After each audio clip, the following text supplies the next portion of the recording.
शौहर का बीवी से झगड़ा हो गया तो बीवी नाराज होकर मैके चली गई और बोली अब कभी वापस नहीं आऊंगी।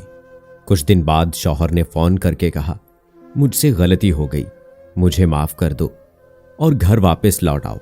बीवी बोली तुमने मेरा दिल तोड़ दिया, मैं वापस नहीं आऊंगी। शौहर बोला वापस आ जाओ, अब कभी नहीं लड़ूंगा। बीवी बोली तुम्हारे पास कोई गिलास है? शौहर बोला हाँ है। बीवी ने कहा उसे जोर से जमीन पर मारो। शौहर ने वैसा ही किया। गिलास नीचे जमीन पर लगते ही टुकड़े टुकड़े हो गया। बीवी बोली अब इस टूटे हुए गिलास को दोबारा जोड़ सकते हो? शौहर खामोश था क्योंकि उसके पास कोई जवाब नहीं था। जो रिश्ते हमारी ताकत होते हैं अक्सर वही हमारी कमजोरी भी होते हैं। रिश्ता खून का हो या एहसास का, इसमें जिद नहीं आनी चाहिए, वरना जिद जीत जाती है और रिश्ता हार जाता है।